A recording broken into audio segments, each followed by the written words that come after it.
Ami is our everything, my everything. চোখের পলক পড়ছে না জঙ্কুকের, এক দৃষ্টিতে তাকিয়ে আছে তের দিকে।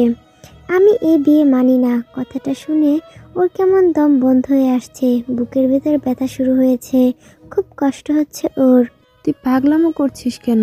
ওরা ভুল বুঝবে না, তুই এসব কেন ভাবছিস? না না, তুমি বলবে না, বলো তুমি বলবে না। সেদিন দেখোনি আন্টিকে মাথা উঁচু করে কথা বলেছিল, এসব যদি কেউ জানতে পারে ভাইয়ের মাথা নিচু হয়ে যাবে।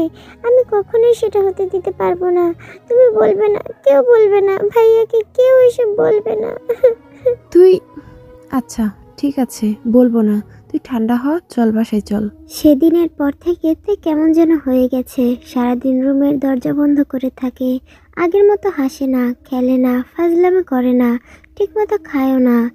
জিন আর আরেম এগুলো খেয়াল করেছে, অনেকবার জিজ্ঞাসা করেছে ওদেরকে, কিন্তু কেউই কিছু বলেনি। কথাটাকে বারবার এড়িয়ে গেছে সবাই। দেখো, আমার মন কিন্তু মানছে না, তের কিছু হয়েছে, তুমি কিছু করো প্লিজ। তেকে এভাবে মানায় না, আমার আগের তেকে ফিরিয়ে দাও প্লিজ। আরেম সন্ধ্যায় কাজ করছিল ল্যাপটপে, তখন জিন কথাগুলো বলতে বলতে কেঁদে দিল। আরেম একটা দীর্ঘশ্বাস নিয়ে বলল, আমি জানি না কি হয়েছে, কিন্তু খেয়াল করেছো তে আগের মতো আমার দিকে তাকাতে পারে না, তোমার দিকেও তাকাতে পারে না। ওর দৃষ্টি অস্বাভাবিক লাগছে আমার কাছে। ওর দৃষ্টিতে কেমন ভয় ভয় কাজ করছে। আরেম, ওর সাথে খারাপ কিছু হয়নি তো? কথাটা শুনতেই আরেমের বুকটা ধক করে উঠল। জিন, তুমি কি বলছো? এসব কিচ্ছু হয়নি এরকম। শোনো না, আমার মন বলছে ইয়োনা সুগা ওরা জানে তের কি হয়েছে, কিন্তু লুকাচ্ছে। হ্যাঁ, আমারও সেটাই মনে হচ্ছে। সুগা বাসায় আসলে সুগা আর ইউনাকে আমার রুমে আসতে বলো, তে যেন না জানতে পারে। আচ্ছা। সত্যি করে বল, কি হয়েছে তের? তোদের আজকাল কেমন অচেনা লাগছে, তোদের এমন ভালো লাগছে না। সুগা আর ইয়োনা রুমে আসতেই আরেম এই কথাটা শুনলো। সুগা আমতা আমতা করে বলল, কি সব বলছো ভাইয়া? কাজের চাপ বেশি তাই আর কি। একদম মিথ্যা বলবি না, সত্যিটা শুনতে চাচ্ছি আমি। কি হয়েছে সেটা বল, সবসময় উদাসীন থাকিস কেন? তোদের কোনো প্রবলেম হলে আমাকে বলবি তো, আমি সলভ করব। সুগা ভাই, আমার সত্যিটা বল প্লিজ, আমার মন বলছে তোরা কিছু লুকাচ্ছিস। জিন কাতর কণ্ঠে কথাগুলো বলল। ইয়োনা ওদের এমন প্রশ্নে বেশ অনেকটাই ঘাবড়ে গেছে, কিছুই বলছে না সে। সুগা একটা শুকনো ঢোক গিলে বলল, আমরা কি লুকাবো? কিছু লুকাচ্ছি না তো, আমি সত্যিটা শুনতে চাচ্ছি। সুগা, আমাকে রাগাস না। সুগা জানে শান্ত মানুষ রেগে গেলে তার মাথা ঠিক থাকে না, আরেমও ঠিক তেমনই। সুগা আরেমের হাত মুঠো করে ধরে কপালে ঠেকিয়ে একটা দীর্ঘশ্বাস নিয়ে বলল, ভাইয়া, আমি এখন যেটা বলবো সেটা সম্পূর্ণটা শুনবি প্লিজ। তার আগে কোনো কথা বলবি না। আমি জানি এতে তুই কষ্ট পাবি, কিন্তু এতে আমাদের কোনো হাত ছিল না। আমরা পরিস্থিতি শিকার। প্লিজ ভাইয়া, ক্ষমা করে দিস। সুগার কথা শুনে আরেম আর জিনের মনে তোলপাড় শুরু হয়ে গেছে।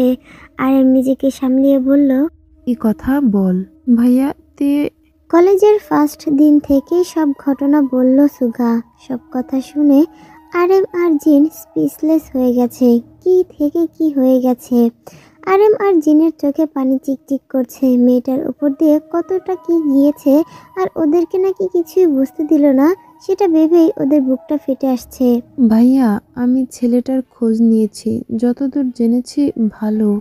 আমার সাথেই পড়ে, আমার কলেজে, আমার ক্লাসমেট। ফ্যামিলির কথা জানি না, বাট আমি খোঁজ লাগিয়েছি। বিয়ে যেহেতু ওদের ইচ্ছার বিরুদ্ধে হয়েছে, তাই এই বিয়ের কোনো মানে হয় না। মানে কি সব উল্টাপাল্টা বকছো তুমি? মাথা কি খারাপ হয়ে গেছে তোমার? এখানে আমি খারাপ কি বললাম? জন্ম, মৃত্যু, বিয়ে এগুলো আল্লাহর হুকুমে হয়, এর মধ্যে তুমি এসব কি বলছো? ছেলেটাকে দেখো, শোনো, ওর ফ্যামিলির সাথে কথা বলো। ছেলেটা যদি খারাপ হয়, আমার বোনকে যদি কষ্ট দেয়? ভাইয়া, ছেলেটা খারাপ না, ছেলেটা ভালো, আমি খোঁজ নিয়েছি। ছেলেটার নাম্বার আছে তোদের কাছে? হ্যাঁ, আমার কাছে আছে, সেদিন আসার সময় নিয়েছিলাম। জিন, তুমি ওই ছেলের নম্বর নিয়ে কি করবা? আচ্ছা, তুই ছেলেটাকে কল দিয়ে আমাদের বাসায় কালকে আসতে বল। জিন, কি বলছো এসব? তোরা যা, আমি তোদের ভাইয়ার সাথে কথা বলবো। সুগা আর ইউনা চলে গেল। শোনো, মাথাটা ঠান্ডা করো প্লিজ, আমার কথাটা শোনো। তুমি যেটা ভাবছো সেটা নাও হতে পারে, ছেলেটা তো ভালো হতে পারে, তাই না? সুগা তো খবর নিয়েছেই, বিয়েটা তো হয়ে গেছে, এখন আমাদের কিছু করার নেই। ইসলামিক শরিয়াত মোতাবেক বিয়েটা হয়েছে ওদের। একটু মাথাটা ঠান্ডা করে বোঝার চেষ্টা করো, আল্লাহ যা করেন ভালোর জন্যই করেন। ছেলেটাকে কাল আসতে বলো, তার সাথে কথা বলো, দেখো ভালো নাকি খারাপ, তারপর না হয় ডিসিশন নিও কি করবা। আর তের দিকটাও তো দেখতে হবে, কতটা কষ্ট পাচ্ছে ও, কতটা ভালোবাসে ও আমাদেরকে। আরে মন দিয়ে জিনের কথাগুলো শুনলো, তারপর কিছু একটা ভেবে উঠে গেল। জিনও একটা দীর্ঘশ্বাস নিয়ে আরামের পিছনে পিছনে গেল। আরেম গিয়ে তের দরজায় ধাক্কা দেয়, আর তেল ঢুলু ঢুলু পায়ে এসে দরজা খুলে দিয়ে দেখতে পায় আরেমকে। আরেমকে দেখে তার ভয় প্লাস অপরাধ বোধ হচ্ছে ওর। মাথাটা নিচু করে নিল, বলল, কিছু বলবে ভাইয়া? হ্যাঁ, ভিতরে চল। আরেমের গম্ভীর কণ্ঠ শুনে আরো ভয় পেতে লাগলো তে। আরেম তের বেডে গিয়ে বসে তেকেও তার পাশে বসায়, বলে, আমি কি তোর কেউ না? আরেম গম্ভীর কণ্ঠে অভিমান নিয়ে কথাটা বলল। তে থমকালো। কথাটা শুনে কাঁপা কাঁপা গলায় বলল, এসব কি বলছো ভাইয়া? তুমি তুমি জানো না আমি তোমাকে কতটা ভালোবাসি। কথাটা বলতে বলতেই তে আরেমকে জড়িয়ে ধরল। আরেমের গম্ভীর কণ্ঠে অভিমান নিয়ে কথাগুলো স্পষ্ট বুঝতে পারছে তে। তার ভাইকে চিনে সে। ভাইয়ের গম্ভীর কণ্ঠ, রাগী চোখে তাকিয়ে কথা বলা, এগুলো দেখলেই তে কেঁদে ফেলে। প্রিয়জনদের থেকে একটু বেশি কিছু পাওয়া, সেটা হোক সুখ বা হোক দুঃখ বা অন্য কিছু, সেগুলো অনেক বড় হয়। তাহলে আমার কাছ থেকে লোকালি কেন? ভাইয়া কি এতই খারাপ? ভাইয়ের সাথে কি একটু কিছু শেয়ার করা যায় না? তে ছলছল চোখে তাকালো আরেমের দিকে। তের আর বুঝতে বাকি রইল না যে তার ভাই সব কিছু জেনে গেছে। তার কাছ থেকে লুকানোর জন্য অনেক কষ্ট পেয়েছে। ভাইয়া তুমি বিশ্বাস করো, আমি আমি তোমাকে কষ্ট দিতে চাইনি, প্লিজ কষ্ট পেও না, তাহলে আমারও কষ্ট হয়। এই পাগলি, কাঁদছিস কেন? আমি আছি তো, সব ঠিক করে দেব। এখানে তো তোর কোনো দোষ নেই, তাহলে কাঁদছিস কেন? ভাইয়া তুমি কষ্ট পাইছো তাই না?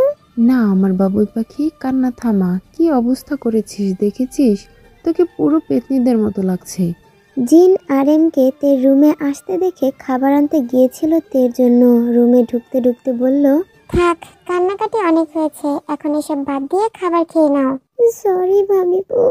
এভাবে মাথা নিচু করে আছিস কেন? কোনো ভুল করেছিস তুই? কোনো ভুল হয়নি তোর।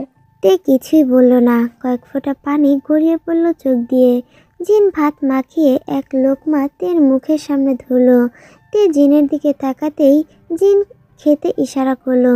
তেও ছোট্ট বাচ্চাদের মতো করে খেতে লাগলো। খাওয়া শেষে আরেম তের মাথায় হাত বুলিয়ে ঘুম পাড়িয়ে দিল। সেদিনের পর জঙ্কক কলেজে গিয়েছে ঠিকই, কিন্তু মন বসাতে পারেনি কোনো কাজেই। কাজ করতে গেলে তের মুখটা বারবার ভেসে উঠেছে। বারবার তের কথাগুলো মনে পড়েছে তার। জঙ্কক বারান্দায় দাঁড়িয়ে একের পর এক সিগারেট খাচ্ছে। তখনই ইয়োনো, আয়ু আর বেখুইন এসে বলল, কিরে বেটটা, বউয়ের দুঃখে দেবদাস হয়ে গেলি নাকি? জঙ্কক রাগী চোখে তাকালো ইয়োনোর দিকে। ইয়োনো বুঝতে পারলো কি বলে ফেলেছে সে। তোরা এখন এখানে কেন? ভাবলাম অনেকদিন রাতে 4 জন মিলে আড্ডা দেওয়া হয় না, তাই আসলাম। ওহ, জঙ্কক ছোট্ট করে একটা উত্তর দিল। বেখুইন জঙ্ককের মুখের দিকে তাকিয়ে সিরিয়াস ভঙ্গিতে বলল, মন খারাপ তোর? আরে না। দেখে ভালোবাসিস? ইয়োনোর প্রশ্নে জঙ্কক থমকে গেল। নিঃশ্বাস আটকে গেল ওর। বুকটা ধুকপুক করছে। নিজেকে সামলিয়ে রাগী গলায় বলল, কি সব যাতা বলছিস? ইয়োনো তো ঠিকই বলেছে, ভুল কি বললো ও? এবার অ্যান্সার দে তুই। জঙ্কক কি উত্তর দেবে ভেবে পাচ্ছে না। কেমন অস্থির অস্থির লাগছে তার। কি হলো বল? জঙ্কুক, চুপ করে আছিস কেন, বল। জানি না, আমি কিচ্ছু জানি না। ওকে না দেখলে আমার কেমন খালি খালি লাগে, বুকটা শূন্য শূন্য অনুভব হয়। সামনে থাকলে ওর দিকে তাকিয়ে থাকতে ইচ্ছা করে। ওর চোখের পানি আমি সহ্য করতে পারি না। ওর মুখটা দেখলে এক মুগ্ধতার ছায়া ওর মুখে আমি দেখতে পাই। ওর বাচ্চামো কথা, নিষ্পাপ লাগে ওর মুখটা দেখতে। বাচ্চাদের মতো খিলখিল করে হাসা, সব কিছু যেন আমার ভালো লাগে, অদ্ভুত ভালো লাগে, অদ্ভুত অনুভূতি হয় আমার মধ্যে। বলতে বলতে জঙ্কুক তের মধ্যে যেন ডুবে গেল। ওদের তিনজনের মুখে বিজয়ের হাসি ফুটল। জঙ্কুকের কাঁধে চাপড় মেরে বলল, মামা, তুই তো ফেসে গেছিস। ওদের কথায় জঙ্কুকের ধ্যান ভাঙল। কি বলে ফেলেছে ও নিজের অজান্তেই। মানে তুই ভালোবেসে ফেলেছিস থেকে। না না, এটা কখনো সম্ভব না, কখনোই পসিবল না। আমি কাউকে কখনো ভালোবাসবো না। ভালোবাসলে সবাই ছেড়ে চলে যায়। আমি কাউকে কখনো ভালোবাসবো না। কে বলে ছেড়ে চলে যায় সবাই? ভালোবাসার একটা ভালো দিক আছে, সবাই ছেড়ে যায় না। ছেড়ে যারা যায় তারা কখনোই ভালোবাসেনি। ভালোবাসা মানুষকে নতুন করে বাঁচতে শেখায়। ভালোবাসা এমন একটা অনুভূতি যে সবার প্রতি আসে না জঙ্কুক। তার চেয়ে বড় কথা, তুই তেকে ভালোবেসে ফেলেছিস। ভালোবাসার মানুষের সবকিছুই ভালো লাগে। একদমই তাই জঙ্কুক, নিজের ফিলিংস গুলোকে বুঝতে শেখ। এভাবে অবুঝ হয়ে থাকিস না প্লিজ। হারিয়ে গেলে কিন্তু পাবি না, আগলে রাখ। জঙ্কুক ওদের কথাগুলো শুনে নিজের ধারণাগুলো মেলাতে লাগলো। কিছু সময় ভেবে ঠোঁটের কোণে একটা হাসি ফুটলো। তখনই জঙ্কুকের ফোনে ফোন আসলো। জঙ্কুক ফোন বের করে দেখলো আননোন নাম্বার। রিসিভ করে হ্যালো বলল। কেমন আছো? গুড, বাট আপনি কে? আমি সুগা। এত তাড়াতাড়ি ভুলে গেলে আমাকে? ওহ, তুমি? আসলে আমি জানতাম না এটা তোমার নাম্বার। হ্যাঁ, বুঝতে পেরেছি। একটা কথা বলার ছিল। হ্যাঁ হ্যাঁ, বলো। তুমি কি কাল ফ্রি আছো? হ্যাঁ, কেন? আমাদের বাসায় আসো তাহলে, তোমার সাথে ভাইয়া কথা বলতে চায়। হ্যাঁ, অবশ্যই। ভয় পেলে নাকি? আবু, না, উনি কিছু বলেননি। না, কি বলবে? তুমি কি তাহলে আসছো কালকে? হ্যাঁ। আচ্ছা, তাহলে আমি SMS এ অ্যাড্রেস পাঠিয়ে দিচ্ছি। ওকে। ফোন কেটে দিয়ে অবাক প্লাস খুশি হলো, তেকে দেখতে পাবে সে। কি রে, কে ফোন দিল? সুগা। কি বললো? কাল ওদের বাসায় যেতে বলল। কি? খুশিতে ওরা চিল্লিয়ে উঠলো, বলে উঠলো। এভাবে চিৎকার করছিস কেন? ভাই মেবি মেনে নিয়েছে ওদের বাড়ি থেকে। জানি না, কাল বুঝতে পারবো।